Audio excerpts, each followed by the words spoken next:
Misaorantsika Andriamanitra noho ny fahasoavany. Mbola tafaraka isika ao anatin'izao fampaherezana izao, mitondra hery ho antsika, indrindra hery ara-panahy. Koa ilay lohahevitra hoe miaina ny fahasoavana, izay anehoana amintsika fa avy any amin'Andriamanitra avokoa ny zavatra rehetra mahasoa antsika eo amin'ny ara-panahy. Ary tsy misy fitakiana ny avy aty amintsika, kanefa antsoina isika hankasitraka an'izany, mba ahafahantsika tokoa manana tombontsoa ny amin'izany fahasoavana izany. Amin'ny alalan'ny lohateny anankiray manokana atao hoe mandresy amin'ny fisedrana no andeha ifampaherezantsika indray amin'ity fotoana ity. Koa saiko ampitiavana ary ianao mba hiombona amin'ny vavaka izay hotonona. Saotranao hatrany izay Tompo ny amin'ny fahasoavana, famindram-po, fitiavana izay asehonao ny maha olombelona anay. Tsy tanteraka izany ary ekena. Misy raha teo ny fahavalo izay manangoly ny fosin'ny saina, kanefa matoky izay Tompo fa ny fahasoavanao dia ampy hiasa fampaherezana ho anay, ahafahanay mahatsiaro fa zanakao izahay ary mpandovanao ihany koa. Ny lohahevitra izay andraisanay fampaherezana dia henonao, fanamasinao elon-lalana ny mipony tsirairay avy, tonoina ny vavaka ao amin'ny anaran'i Jesosy Kristy. Amen. Mandresy amin'ny fisedrana, misy toko sy andininy anankiray izay tiantsika hiaingana ao amin'ny Hebreo 4:10 ka ny andininy 5 hatramin'ny 9. Hebreo 4:10 ka ny andininy 5 hatramin'ny 9 dia ovakitsika amin'ny anaran'i Jesosy Kristy zany manao hoe: ary adinonareo ny fananarana izay milaza aminareo toy ny amin'ny zanaka hoe: anaka, aza atao zavatra kely ny famaizan'i Jehova, ary aza reraka raha resy lahatra ny anatra ataony ianao, fa izay tiany Jehova no faizana, ary izay zanaka rehetra raisiny kapohany. Fa maizana no antony aretanareo, Andriamanitra mitondra anareo tahaka ny zanaka. Fa aiza moa izay zanaka tsy faizin-dreny? Fa raha tsy faizina tahaka ny hitondrana azy rehetra ianareo amin'ny mahazanaka, dia tsy zanaka fa zazasary. Mazava zany fanambarana zany satria zanak'Andriamanitra isika, ary tanjon'Andriamanitra ny ahatonga antsika ho mendrika izany anarana mahazanak'Andriamanitra izany, statut anankiray izay tsy tokony ho voahozongozona mihitsy. Tsy maintsy miasa Andriamanitra, ary anisan'ny fomba fiasan'Andriamanitra manamboatra izay mety marokoroko rehetra dia ny famaizana izay ataony, mety ho anana endrika toy izao izany. Eo amin'ny fiainantsika olombelona dia mety ahita tokoa isika ilay endrika izany toe-javatra hitondran'Andriamanitra antsika izany. Any amin'ireny toeram-pitsaboana ireny dia misy an'ilay écran anankiray izay fijerena ny fitepon'ny fo, ahafahana mahafantatra hoe mbola velona anie ity olona ity. Ary amin'ny ankapobeny dia misy karazana fihetsena toy izao le izy. Araka ny hitantsika moa zany dia miakatra sy midina izany. Ka izao, raha toy ny fanambarana eo amin'ny écran iny mahitsy tsara, dia efa zavatra hafa no ambaran'izany, zany hoe tsy misy fiainana intsony, tsy misy fahavelomana intsony. Fa mariky ny fahavelomana zany dia ahitana ilay miaka-midina amin'iny fanambarana iny. Toy izany tsy misy valaka ny fiainana kristianina izay andalovantsika. Ka izao mety iseho amin'ny fomba telo ny fomba hitondran'Andriamanitra ny zanany. Dia ireto avy zany: mety ho famaizana io, mety ho fitsapana io, mety ho fakapanahy io. Andao aloha Ovakitsika ny ao amin'ny Jakoba toko voalohany ka ny andininy 7:10. Jakoba toko voalohany ka ny andininy 7:10 izay manambara amintsika ny fomba an'Andriamanitra manoloana n'izany fomba hitondrany ny zanany izany.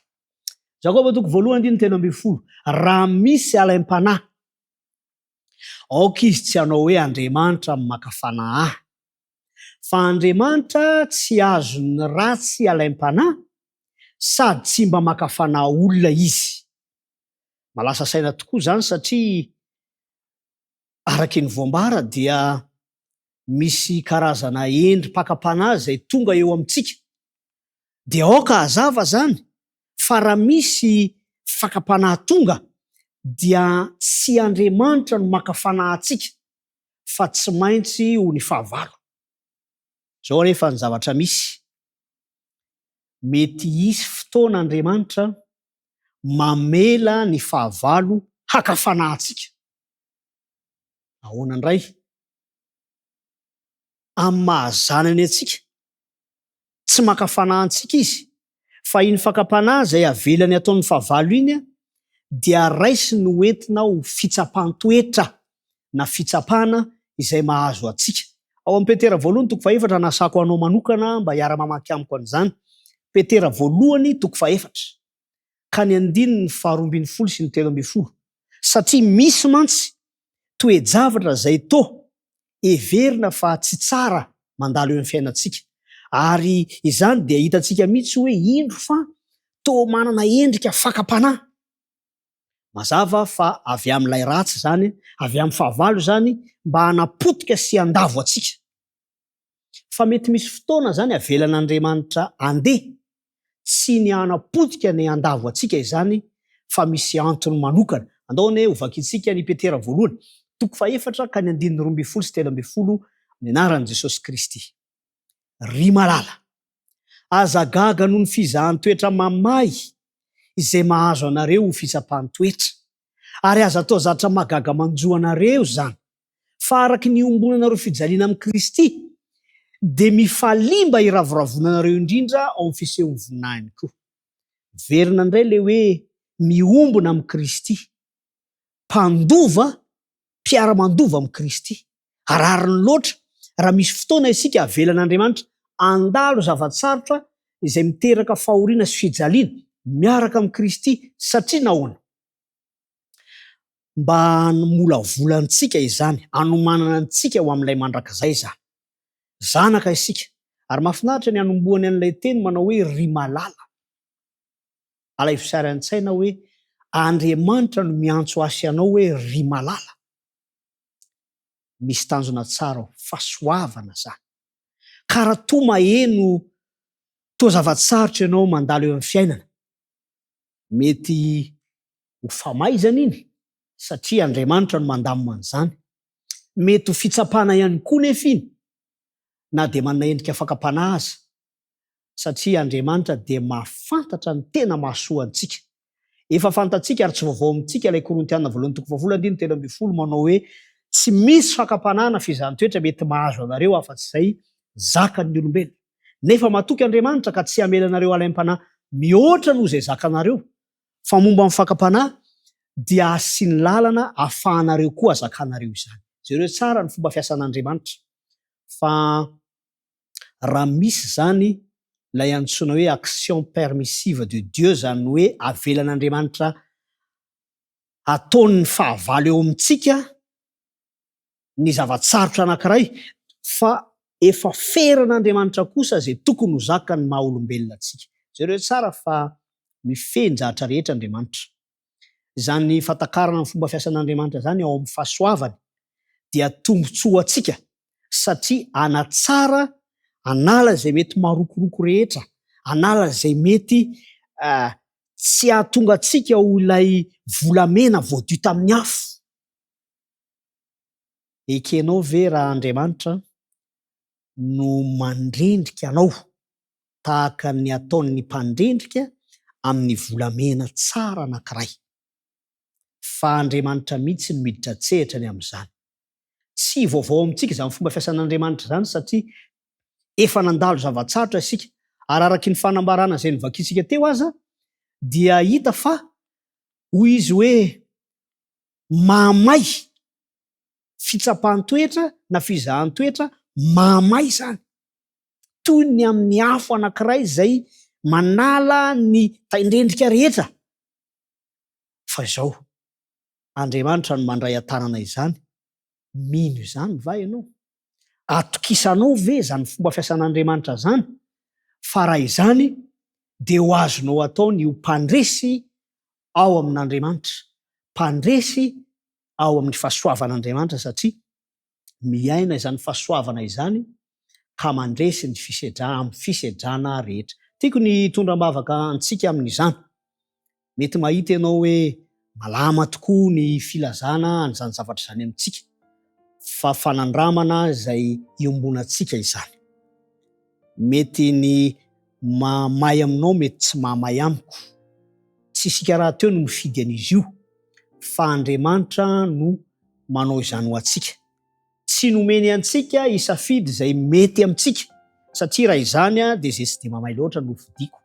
Dia toy izany ihany koa tsy ho tanteraka ny fanadiovana izay ataon'Andriamanitra amiko sy aminao raha toa ka isika no hifidy an'izany. Fa aoka hatoky ny fahasoavan'Andriamanitra isika, ny fomba hitondran'Andriamanitra antsika.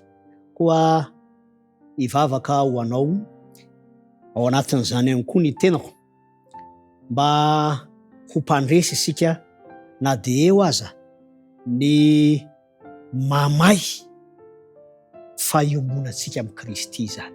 Hivavaka isika. Raha ny tsara indrindra izay ny an-danitra misaotra anao izay. Mbola tombotsoa no hahafahanay miara-miombo fijaliana aminao mba hanananay ilay fiadanam-po fifaliana izay tsy hananana izao tontolo izao, tsy azo amin'izao tontolo izao atolotra. Misaotra anao izahay ny amin'ny fomba fiasa magaga, fomba fiasa izay noho ny fahasoavana. Mampianaranay andeha amin'izany fahasoavana izany, iaina izany isan'andro isan'andro.